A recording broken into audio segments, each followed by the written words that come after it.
Mom? Oh my God, Mom. It's been so long since, that time you died 25 years ago. Hello, and welcome to Soul Spa University, where your souls can run free and your minds are free to expand. Today's episode is one you've never come close to seeing in your life, probably, as we're expanding to territory that no one has ever gone before, especially live. Here with us today is best-selling author, podcaster, IMAC president, and Reality Shifters founder, Cynthia Sue Larson. She is the leading expert on alternate realities and how they can and do overlap, and thus the effects of that.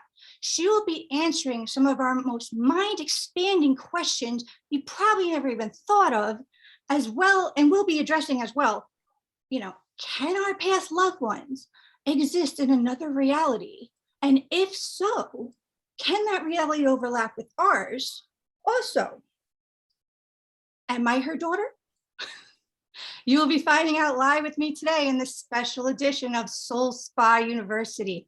In the meantime, please don't forget to support the consciousness expanding content, as well as subscribe so your soul doesn't miss a beat. And if you share, you will be a part of the awakening of the collective, further awakening, that is. Anyway, Cynthia, I can't even tell you how happy I am that you're with me today. Oh, I'm so happy to be here too. I love seeing you, Christina. And I think to me, it's like soul daughter.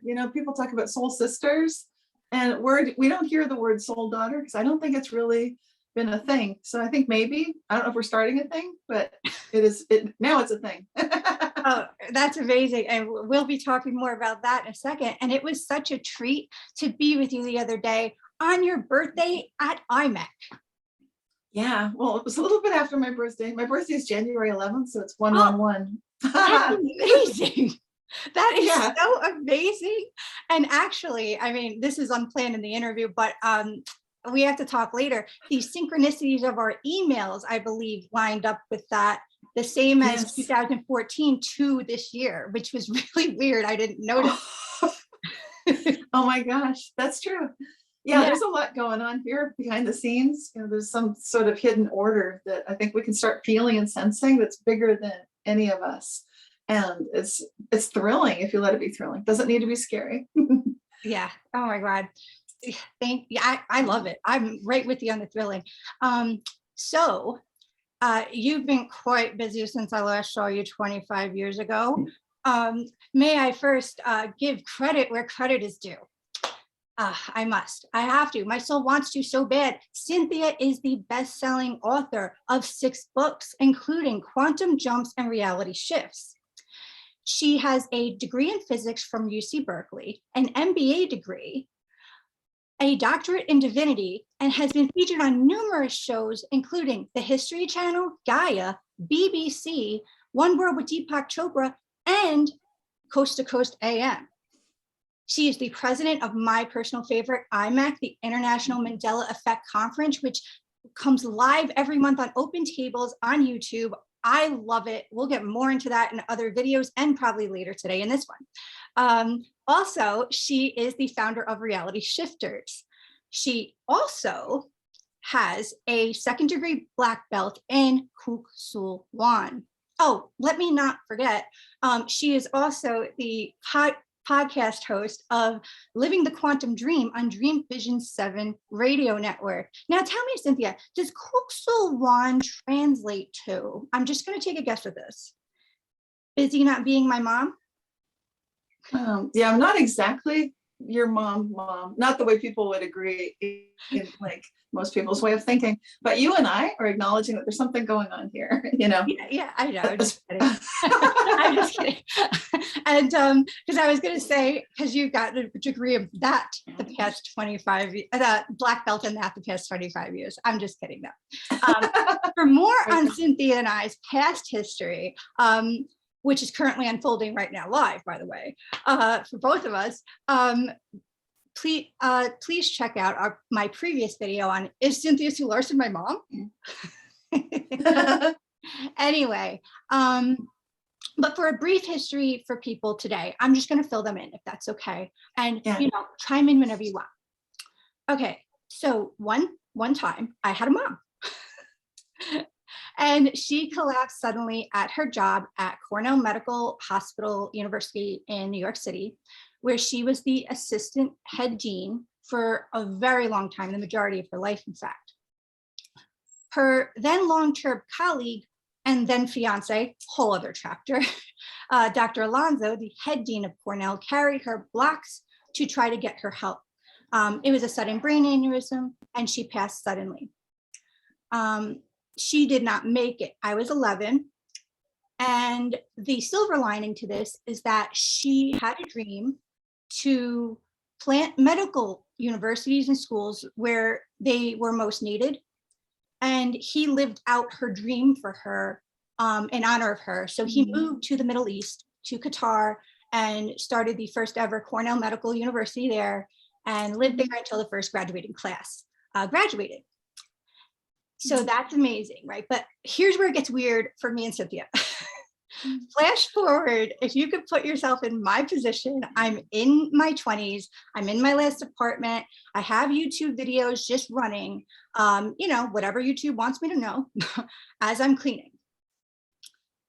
All of a sudden, I've never had this experience in my life, but as I'm hearing somebody speak, I've never felt more at home and more understood than I had when I was hearing whatever video was playing, when I heard this woman's voice and when I heard what she was saying. And I just kept cleaning and thinking, oh my God, I just kept feeling more and more at home, like, and understood. And she was talking about content that I have not yet been able to talk to anybody about yet.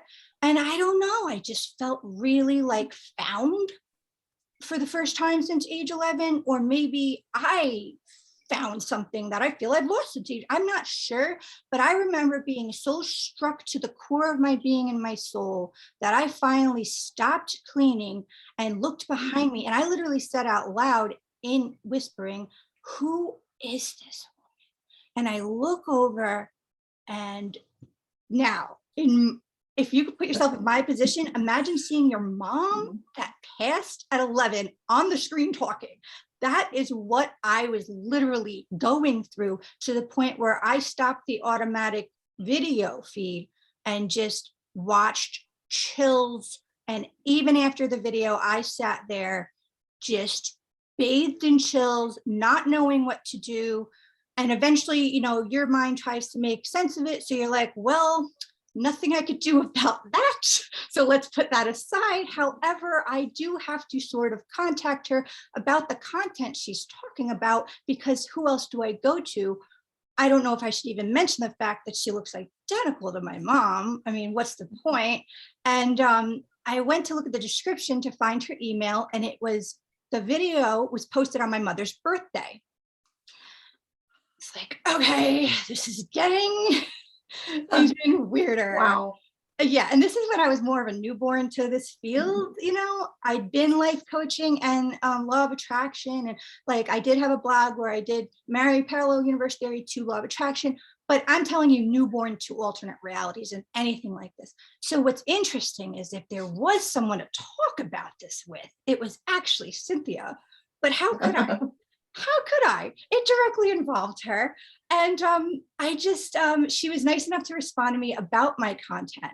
And I think I did kind of put it in as a sidebar, but as much as my soul was drawn to your content, Cynthia, I actually had to keep going in another direction, because I was so thwarted. I don't know if that's the word. It was literally like, I haven't met someone that looked 3% like my mom, let alone 99. And just so you guys know, here's some pictures. Here's her there. Here's her there. Oh, and it gets like, these pictures are nothing compared to what I'm about to say of chapter 2 of this. Okay. So chapter 2 of this is, well, in the meantime, okay, so that was back in 2014. In the meantime, okay, I learned from my mom's best friend who recently passed that she actually had a whole other, I don't think you see it in this picture, but that she had a whole other world of, as much as she was dedicated to academia, I always felt she did it because it was what to do. You know what I mean? Like, Yeah. she was very grounded, very logical, very dedicated, just like you. But she had these people skills just like you. People would line up outside her office just to get advice. And I remember every October, every year, she had to write these dean's letters. She got no sleep, and she loved it. She loved it because she liked helping people just like you. And anyway, yeah, so her best friend actually told me that she had a whole other world that she never told people about, where she had psychic visions. And basically, Dr. Alonso also told me very evolved spiritual conversations they'd have that she just didn't tell people about. Well, there's a stigma probably, it Yes. hasn't been like something that you can talk about. Yeah. Yes. And I can understand. Yeah. And guys, literally right now, what I'm experiencing as I'm seeing her live talking to me, you have no idea. So this has taken a lot of practice, just so you guys know. I'm going to fill you that in on right now. So fast forward, that was in 2014, my first experience seeing Cynthia. Fast forward to February 2020. I was going through something very hard. Which I'm going to get into in the next video, because what happened next transformed my life in terms of an alternate reality download. So I remember it transforming from inside out so profoundly that I'm like, I have to help people with this. This has been so profound for me. It's in my soul. This is the next chapter to what I have to do. So I started looking up, like, who's had this, like, to learn more about it. No one. I found no one yet that's had this, but who it kept leading me to was, lo and behold, Cynthia. It was like Easter morning seeing her again. I was like, oh, Cynthia, I love Cynthia, Well, I pressed play on some of her videos. Well, let me just tell you, since 2014, video footage has gotten clearer. 11 times more the impact, if you could imagine. Now I'm looking at her live, looking 99.9% like my mom, because I remember what my mom looked like. I remember how she moved. I know how she looked in colors. That is like reminding me every time I see different colors of Cynthia. And so it took months of me going the other direction again, because I'm like, my soul's very drawn to this content. I feel enlivened from the inside out watching her, but I'm very distracted with the fact that I feel like I'm looking at my damn mom, right? So my soul was not ignoring the fact that this was my next step in terms of what I had to do with these alternate realities. So what I eventually kept getting led back to Cynthia, who's amazing. I had to agree, I'm going to listen to the content. I cannot look at the video. That's how I'm going to get through this. Okay. Yeah. And then she'd say something like, I just learned I died in another reality. And I'm like, really? Or, I may have left 2 daughters behind in another reality. And I'm like, I have a sister, by the way. And then, oh my gosh. Oh yeah. Oh my God. It kept going. Oh my gosh. Oh yeah. And I just had so many jokes to myself, like, that I would just talk to you about out loud. Like she was like, at one point she was like, I mean, it can't happen to people close to you, because that would be pretty intense. And I'm like, really? Wouldn't know. So and then I kept going, and I just kept kind of joking with her, because what am I going to do if it would affect me so much that I wanted to tell my friends about it, but what is there to tell, right? Like, I didn't even know what to tell myself, right? And it just got so crazy that, again, I had to keep kind of going in another direction. And then I kept getting led back, and then she kept doing and saying things that were so unique to my mother. And I'm like, God, if my mom was, and we'll get into this more later organically, but like, if my mom ever existed on an alternate reality plane and followed what she really wanted to do, I feel like, how is this not her? Like, I mean, but again, I wouldn't even let that possibility enter, which is why I kept joking about it. And again, if I did let it enter, who's the one person I could talk to about it? Ironic, it's Cynthia. But how? So what happened was I ended up going in a whole different direction again. And my life led me to, sorry about the noise in the background. My life led me to go on Inspire Nations, chat 3 times a week, and Cynthia literally appeared on it. So again, this is later in the year that I had to like, I was re-experiencing all of it. It was magical. I told the people, anyone I was around. And during one of my podcasts, I was like, I really want to kind of make a funny video about this because it's really deep and profound and equally really funny. Like, I'm very aware that I'm risking the way I'm looking right now for the sake of sharing mind expanding content. I'm laughing at myself here. I don't care. I thought one day I'm gonna save up to meet her one day. And then I remember I'm like, we can't post this video. She'll never want to meet me if I post this video. Well, she found me. Yeah. Here we are. And thank you so much for letting me ramble. I just wanted to give them some background there. Well, I think context is so important. And this is really the first time we're talking right now. I mean, we've emailed, but aside from right now, we haven't talked. So this is, I think of the interest of science or understanding for anybody who might be watching this, who feels like this has happened to me too. Like there's someone that reminds them of someone else. Yes. It could be much bigger than we realize. So it's good for us to share this as weird and strange. And I love your sense of humor. I think that's the best way to handle it because it's too crazy. Like, how else can you handle something this intense, this deep, this profound, this meaningful, this strange? Yes. And in fact, off script right now, if this, we'll get to that in a second. We'll get to that. Okay. But in the meantime, so we are going to be breaking the barriers of consciousness here today by addressing something like this live, which I've never seen. So for me, this is the first time in my reality ever. But first, I'd love to ask some questions to who I respect and honor as her own beautiful, unique individual self, either way. So, right. Yeah. So Cynthia, how did you, and I think I know the answer to this, but how did you get into the Mandela Effect? Well, I was already working with what I was calling reality shifts for some time since the 1990s. And so this is where things were appearing, disappearing, transforming and transporting, and changes in the way people experience time. And so I was calling it reality shifts back in the early days of the internet. I was working with the internet before the social media, before Reddit, before anything like that.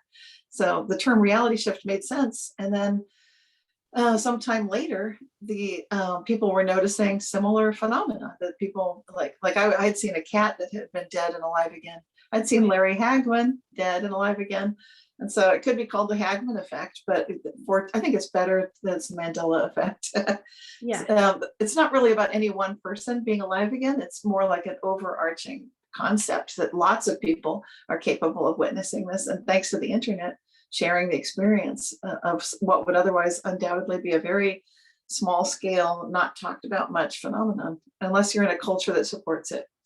And there are some, but aside from that, people don't usually talk about these things. And so I wanted to open it up, which I did. And so now it's the Mandela effect, because that's where we collectively, quote unquote, misremember things.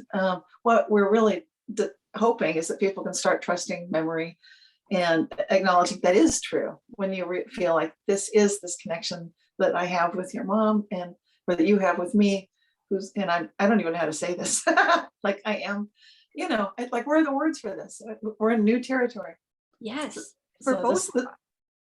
Right. So this would be like a personal Mandela effect, definitely a reality shift. And where they fit together is that when that term Mandela effect came into popular usage, then it kind of gave momentum, and a lot of people were feeling like, wow, I've seen logos change. I remember the dialogue in a movie that's different, and so on and so forth.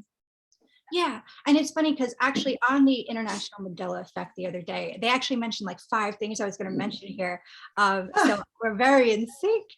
But like I was going to say, because I just heard this week about the scarecrow thing. So just so you guys know, there's many amazing examples of the Mandela Effect. I highly encourage you to watch Cynthia's videos because she's the expert on all this, and International Mandela Effect Conference. I've been trying to comedically awaken people to this for years. And I actually did a video on it back in September. I should probably post. But so the scarecrow thing is just one of many, guys, one of many. But basically, they're saying that in the Wizard of Oz, just for one example, so people understand that now the scarecrow has a gun. Which seems dangerous, right? Like, why would you give this guy a gun of all people? Yes, I was like, he's made of straw, for God's sake. I feel like that land is like made of like nature and imagination. Dude brings a gun, like it just doesn't fit. No, it's weird and very strange. Yeah. So a lot of people, that's new to them, and that's where it's an interesting example, because some people say, they might say like, I do remember the gun, and then they say, so that I've now disproven the Mandela effect, but you don't disprove it that way. Yes, exactly. Because different people need to be acknowledged. This is a very interesting, it's like improv. It's like yes, and it's getting into that whole new logic of embracing personal experience, individual subjective reality. I love it. That's where you get into quantum, because quantum, it doesn't have to be, from my innate understanding when I got into poetry and stuff about it, because I tried to marry science and spirituality as well, but it's like, you don't have to choose either or. I love it. It could be both. Like, I always had a problem with people having a problem with aliens, because I'm like, why? And I'm like, the only thing I could think of is, and I don't know why they would think this, but why is it coming to me that it interferes in their religion or something? It's like, it doesn't have to. I mean, that's just my theory. You know, it could be both. Have an alien and whatever. You know what I mean? Right. I agree. Yeah. Now, how far back do you think it spans? The Mandela effect or reality shifts, the whole phenomenon. I think this goes back to the dawn of creation. I think it's just implicitly part of the way reality works. And our consciousness as conscious observers, we have a very active role in witnessing these kinds of shifts and changes. I think that, so it's like chicken and the egg, like did it exist before humans? I think probably. I tend to side with the philosopher Nicholas Rescher, who wrote a great book called Axiogenesis, where he talks about, basically it's like process philosophy for philosophers out there, and optimalism. So basically it's a very positive approach, recognizing that things are generally going to go in a positive direction, even if it doesn't seem that way. So it's like life itself is choosing that, creation itself is choosing that. And so I think that feels right to me. Yeah. And it does, I think it goes also, like you were saying, it would accommodate a lot of religions and spirituality too. Yeah, no, that's amazing. That's interesting. I wanted to ask you guys on IMAC the other day, have you guys ever heard of, I actually heard it earlier this week, about a guy that's claiming to be, I guess it wouldn't fit in with what you said, but I have to mention it because it has to do with the Mandela effect. I heard a video earlier last week. A guy is claiming to be part of 23 scientists who apparently created this whole effect as a government project. And that he's now just whistleblowing because he only had a year to live because he was exposed to radiation, and it had something to do with nuclear something, and so they just sort of reset us, but half of us or so are remembering like how it was prior. Did you hear about that? I have not heard about that, so that's new to me. Yeah. But I have I don't know why someone would say that, but that might be their understanding, and I'm not going to take that away. It's like improv again. It's like, okay, maybe that guy believes it. But what I've seen is like, it was new to me just this last year. I found the work of Mary Rose Barrington, who is, well, she's deceased now so far, and she might come back, who knows?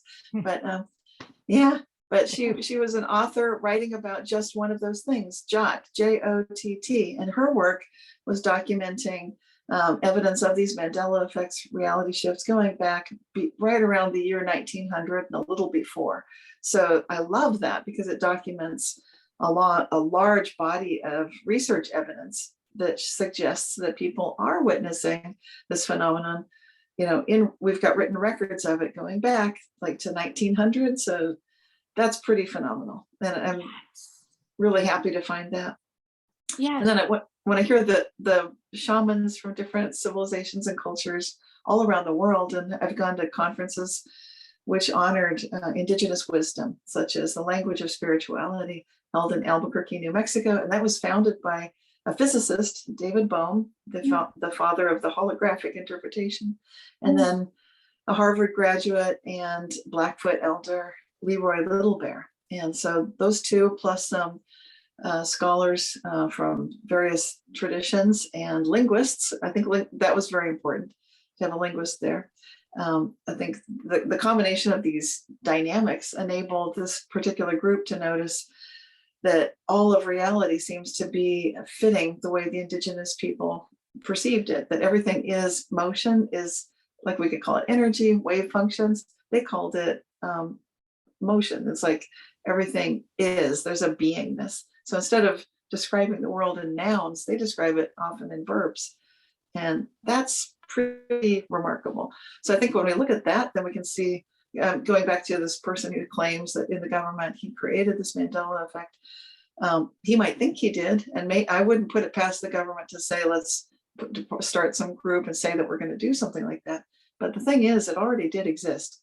And there's not some group that's going to take this away from us because it's built into nature itself. Yes, that's what I got from your previous question. However, I had to just throw it out there for your opinion. Also, what threw me off about the story is he said that they did it in 2012. And I remember you saying they actually coined the Mandela Effect during, I think it was your awakening, 10-10-10, October 10th, 2010. But because that's the date, I've seen the date 2010, yeah. And I was writing about the topics in the 1990s. My book Reality Shifts, the first edition, came out in the 90s. Yeah. So yes. So it doesn't make a lot of sense. I mean, maybe the government was doing something like this. So, like I said, I wouldn't put it past them. But creating it, yeah, I don't know. Yeah. So what's interesting is I thought the same thing. Is, in terms of he's referencing it as Mandela Effect, and you said that term didn't even come out until whenever, and right for that. And then I thought, but wait a second, and I'm just going to put this out there, but I resonate more with what you're saying. But just to put it out there for both our minds is, wait a second, Mandela Effect obviously affects things from the past anyway. Think about it. So maybe hypothetically, it could have happened in a year, and then it affects, due to the timeline, the past as well. I mean, but no, I totally resonate more with what you're saying, but it's just like, I've been experiencing it most of my life, but not able to talk to anyone about it. Like in the 70s, I heard a song that I'd already heard, and it came on the radio, and the announcer was all excited. We're playing it for the first time ever. And I was sick of that song. I'd heard it so much. And I just I thought, why would they lie about this? And I asked my sister and my friend about it, and they didn't know what I was talking about. So it wasn't exactly a great example of a Mandela effect. And then I just wrote it off to, am I that confused? I knew I wasn't. Like, no, I'm so sick of this song. And yeah. And it was new to them, but I'm like, no, this has been out for at least 2 or 3 months. I'm tired of it, too much airplay. Yeah. So stuff like that was happening to me in the 70s, and other examples in the 60s. So things have been going back for me personally a long time. And then when I look at the work of Mary Rose Barrington, then we've got it all the way back to the early 1900s. So again, I think there's more evidence to suggest it's an intrinsic part of reality itself. And we're just starting to notice it. Would government want to get a hold on this and control it? Sure. And someone might claim it. And as far as he knows, he was the one working on it. Sure. Oh, I see. But then you look at like the language of Norwegian, and you see the word vardiger. And what does that mean? That means someone who is witnessed before they arrive. So you've heard them before they get there. And they have a word for it. And that word goes back hundreds of years. So now we're talking longstanding wisdom on the planet that these things happen. And to the point there are words for it.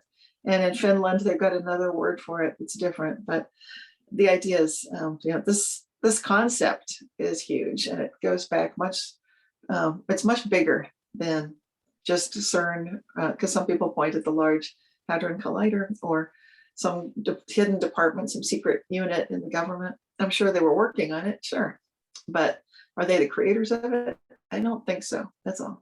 Yeah, if anything, maybe it's the and again, where they just spliced this one reality, but there was already so many prior due to what you were saying. Yeah, I wouldn't put it past them to try to control things. Like maybe they were trying to, we're going to try to pull it together. Good luck with that. Because it's really consciousness driven. That means every single one of us sentient conscious observers has a vote. We have a role in this. We have a part to play, of course. So this is one of those times when a controlling influence cannot take control. And I think this must be scary for a lot of the power players in the world.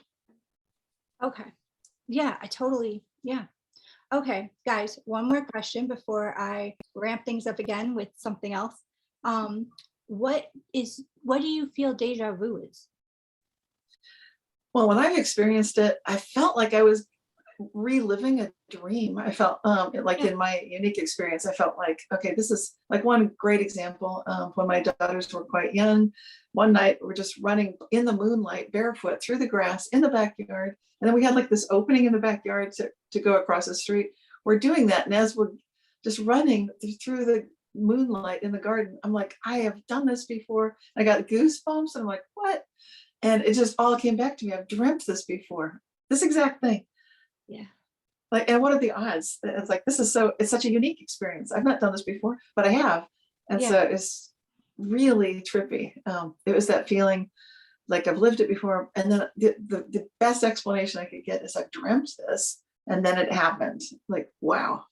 So yeah, what it shows that our consciousness has access to independent, operating outside of our linear time flow. So we're capable of connecting with events through many possible realities, other realities that are adjacent to ours, others that we're about to experience, some of the future, the past, and I think that's what we do when we dream. So it's really interesting. Whenever I experienced it, I did feel like I've planned this out in a dream before or something weird like that. Yeah. Almost like if we're in our dreams and we're planning out which way we want to go with our lives or something, we collaborate with people, like, all right, so you're going to be my boss, and okay, and it's going to go right. And you'll be really funny, so it'll be okay. Yeah, this is great. My boss wasn't funny.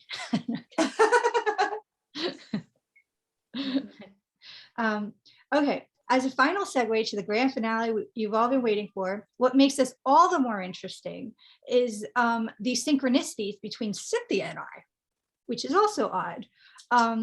Now, I was always told I'm a spitting image of my mom. You can't tell right now because I've darkened my hair, but I feel like due to what I've already learned so far about Cynthia, if Cynthia was a beautiful tree and an apple fell from it, I am that apple.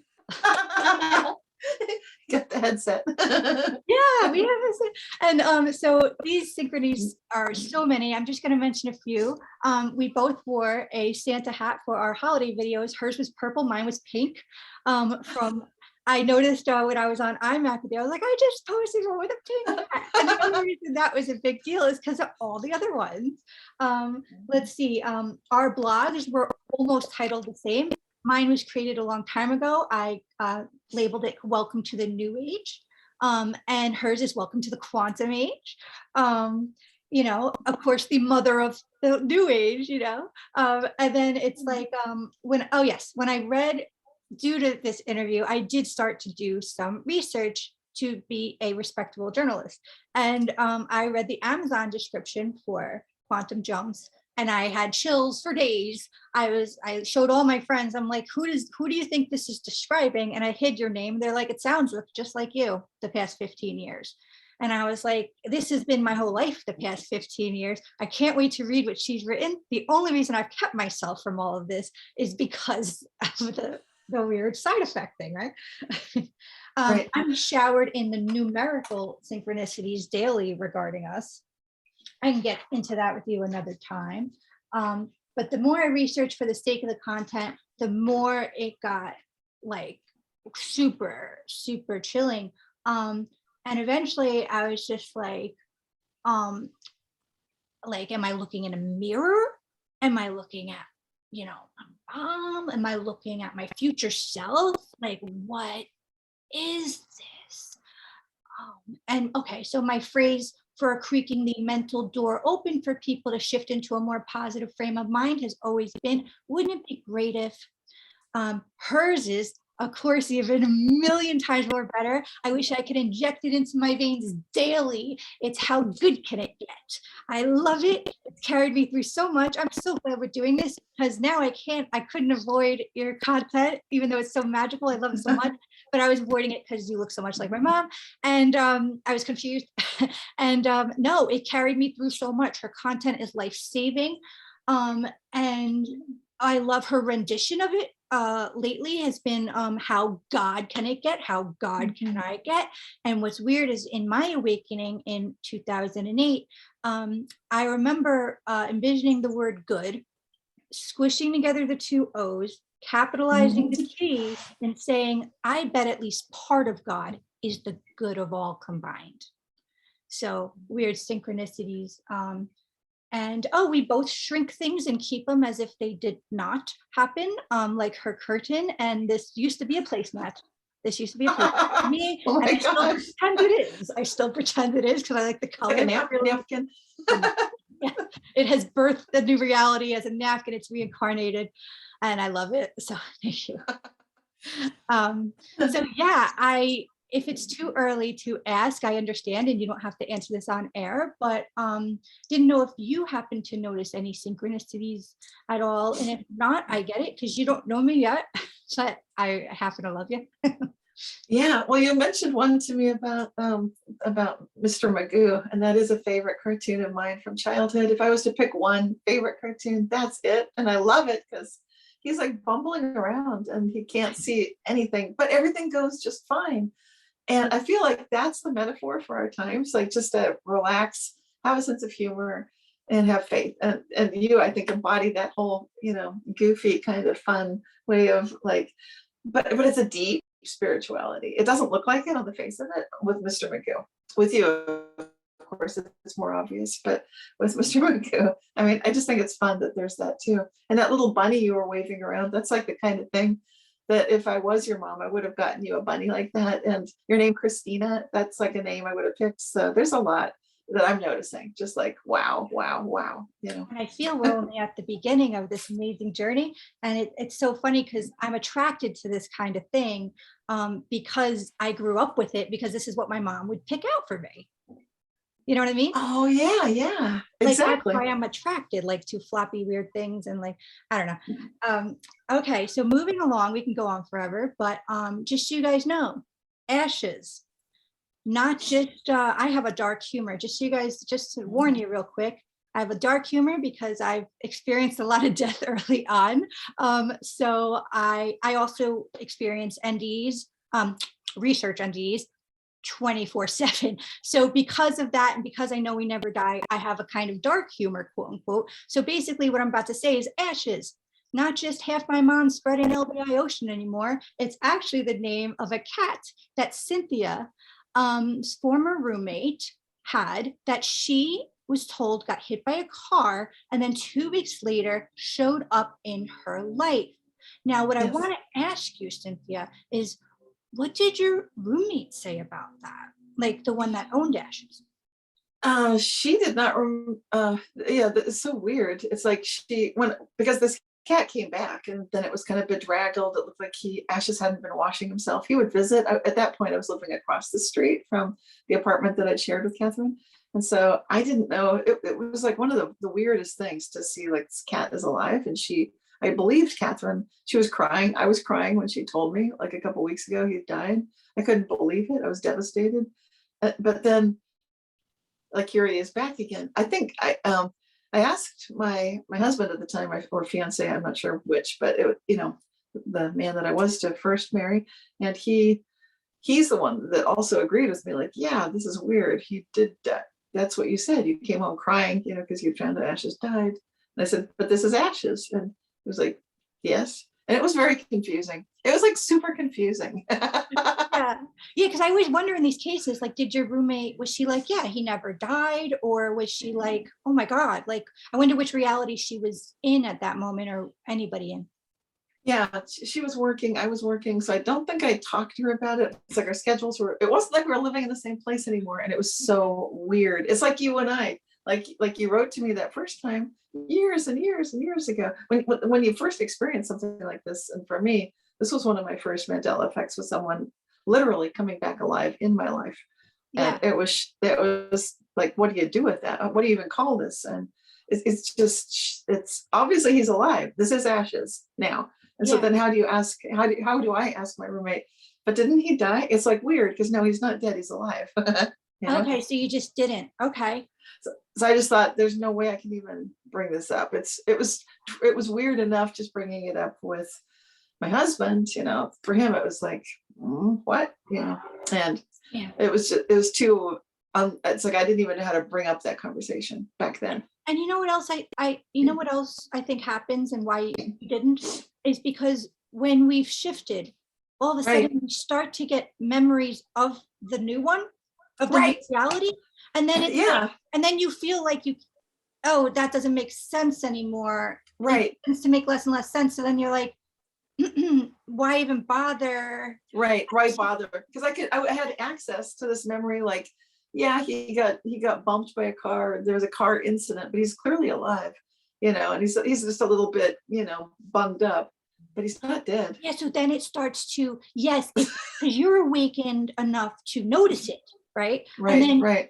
But then you're still a human. So you have to adjust for your sanity. Right. So then it starts Yes. to make sense. There's always a bridge that starts to make sense. Either you start with the memories, because I can't tell you how many times people are like, you don't remember? We hung out all of that summer. And I'm like, I just thought I had a lot of concussions, which I do. And I'm like, you know how many times people say something, I have no idea what they're talking about. With 3 days later, Yes. I will. 3 days later, I will. Right. And now I'm starting to think it's the shits. It is. That's exactly it.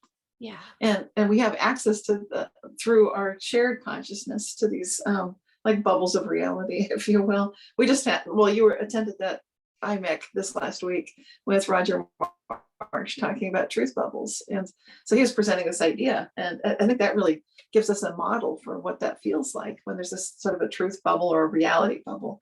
Yeah. And so, and we get, yeah, it opens up and it embraces you, and then this information comes in, and then you can walk between two worlds and feel like, well, I remember it both ways, which is really weird. And sometimes it'll go back and forth. I've seen that a number of times, and that will convince most people that this is a real phenomenon. When you're looking, like I was at my neighbor's house, one day they would have roof guards, gutter guards, so that the leaves don't go in the gutters. And then the next day they don't. And then the day after that, they're back. And it's like a huge operation to install gutter guards. Yeah, I was gonna say, that's not a hat. It's not a hat. That is not, a welcome mat that they're just no. Yeah. If they're messing with you, they're putting a lot of effort. Oh, it's too much effort. And so I didn't ask them either, because there's no point asking them. Like, hey guys, why is like every other day you got like a leaf gutter guard up there and then it's gone? What are they going to say? They'll say, we don't have a leaf gutter guard. Like, yeah, but you did, right? And they're like, yeah, I mean, I have asked people about these things, and you start noticing that you look like a nutcase when you're asking about things.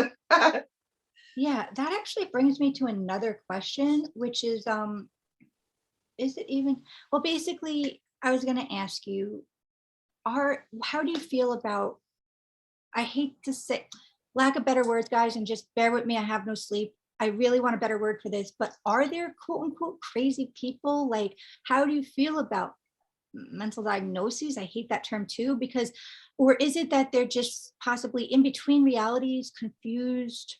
I'm curious your perspective on that. I know I have a stance on it. I'm curious where yours is. Well, with things like schizophrenia and that kind of thing, and I've been heartened to see that in some parts of the world that the people that have they have like zero incidents of schizophrenia, because of the way that they deal with it when it shows up, where they're hearing voices and they're seeing things that aren't there. then those people are treated like, oh, we got a special person here. Usually it's a young person, and then they're taken under the wing of the shaman, and then the shaman works with this individual. I love it. And it's like, that's like the cure. It's like this person now is starting to learn to discern, like they're with the shaman, and the shaman's saying like, yeah, I see the ghost there too. And the person who's having schizophrenia is like feeling like, but do you see it attacking me? And then the shaman will show, it's like, this is what we do. That's not okay for them to be attacking. So we deal with that this way. And so you've got to guide through that. And then long story short, there is no schizophrenia, you know? Yes. Oh my God. I could go on with you for hours on that. Yeah. I personally, you said it so much better, more deeper than I did, but mine was just a blank, I just feel we don't have a system yet that is, set up to ask the right questions, and, but there you go. Thank you for coloring the whole thing. Okay. So just moving along. My friend sent me a TikTok story this year. I know, I'm sure you've been familiar with the TikTok. Well, let me tell you, this lady was in her mid-20s, late 20s, career, family, kids, wakes up one day, age 11, in the life she was already in, but at age 11. So her family didn't exist yet, in her 20s with the husband and the kids and the career, but her mom is there, who she lived with at age 11, and her sister was there. Now, the weird part about her sister being there is her sister passed away in the one that she just woke up from. Wow. Now, she never told anybody until the TikTok, because how can she? But I guess that brings me to the question, can someone wake up in a different reality as a different age? Well, probably anything is possible. Like, I wouldn't rule it out. I haven't experienced that. I've had dreams where I've gone back in time to, like when my daughters were quite young, and in the dream, it was just obviously a dream. I knew it was a dream. In fact, I knew it was such a dream that I was afraid to leave the room, because like, oh my gosh, my daughters are here and they're young again and I can experience them again. I was like so excited. Love it. And then for some reason, one of my daughters asked for something, and I had this sinking feeling like I shouldn't leave the room. And as soon as I left the room and I came back, then they're like 10 years older. I'm like, ah. It's like they went from like, God, that's I know, so weird. it was I've so weird. Similar things, but obviously in a different reality where my mom's alive. And I've had so many of those that I've learned, wait, don't ever remember that she's passed. The minute you remember she's passed, she's only there for the weekend. And how are you enjoying her when she's only there for the weekend? And I wake up crying every time, because that's exactly what happens, because I already thought of it. You know what I mean? Yeah. Oh my gosh. Yeah, it's and I've had that a similar feeling holding an object and don't look away from it. So there's something about maintaining that quantum Zeno effect, locking something in and having it with you. So I think often, like you suggest, with that was a brilliant observation. I think in my dream that was part of the problem. I left the room, and it's like I'm losing the connection with when my daughters were 5 and 7. Now they're teenagers or whatever. Like, wow, that happened in a blink of an eye. It's like, not that that's bad. And then it's like, I can't leave the room again, but I had to for some reason. And then like, Yes, I have the same thing, but in a different way, but same exact thing, where it's like, don't do this one thing. If you do this one thing, you're back in that reality, Yes, right. And you know it, you just know it, but then how do you avoid doing that one thing? Yeah. Yeah, somehow you can't, right. Okay. Can someone shift to a reality where their predeceased loved ones are alive again? And again, I'd say anything's possible. Like I saw does the cat come back, and people that we don't know too well. Usually it's people in the periphery. So it's really less likely. It's less common, let's put it that way, that someone near and dear to your heart comes back. But if there's some cover story, if there's something that your conscious mind can believe, that's like the key. So because as soon as that snaps, that's where the subconscious doesn't buy it anymore. Like, now this can't be happening. And then it breaks that. In a hypothetical world, if this were to happen to two people, I always felt like, what better people? Like when I started to almost let it in. And again, if this is even a possibility, it's going to take years. I think I even wrote to Cynthia in an email that if this is ever a possibility for anyone, and if they're ever in this situation where they're experiencing this, and in quantum reality, right, all possibilities exist. So somehow this exists somewhere. I believe that it's such a huge shift and an awakening and a consciousness expanding thing that, like you said, most people can't let it in, due to how, which is why we're doing this actually. Right. And I believe that the amount of energy and everything that it takes to accept the loss of a loved one in real life is actually the same in reverse.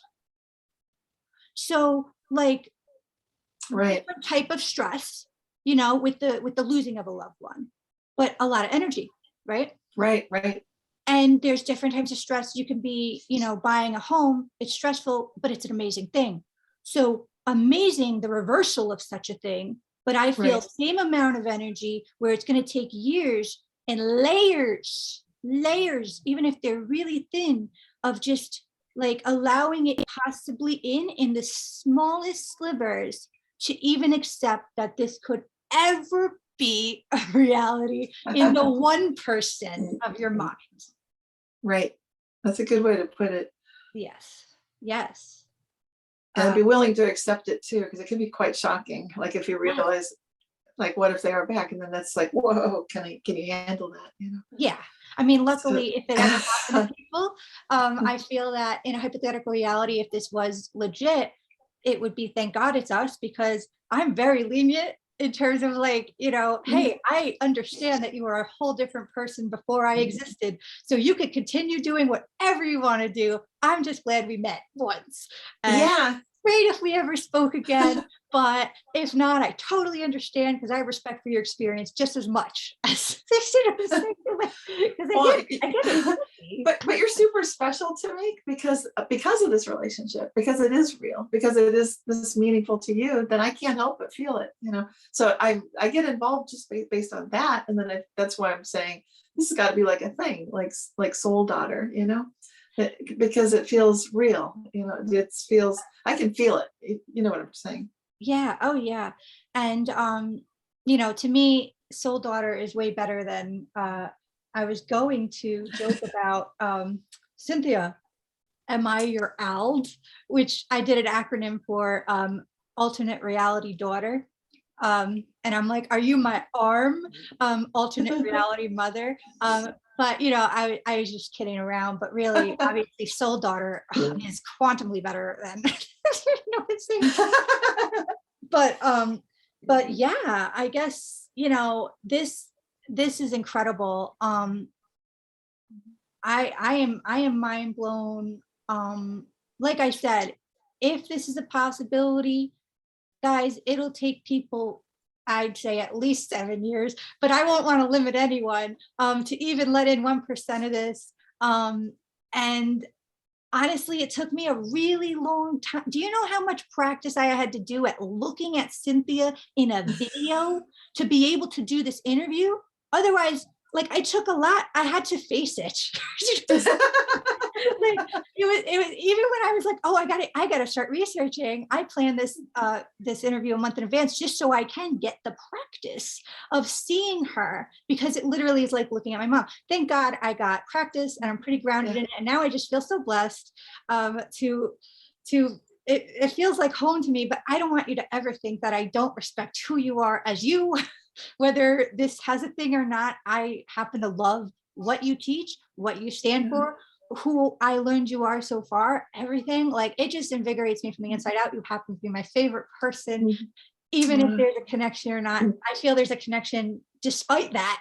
It's just hard to ignore it when it was thwarting me so much. And I thought, this can't be. I didn't let the possibility in until maybe the 17,000th time I heard you this year or something. And I can't tell you how many epiphanies I've actually had doing my research and stuff. But I could keep you forever and I don't want to. Okay, so next. I think it's a gift. I feel like there's something big from this that we don't even know what it is yet, but this is an amazing beginning of a huge gift. And oh my God, it's going to be fun to find out. Yeah. Yes, I feel the same. Now, Cynthia, did you know that they already wrote a book on us?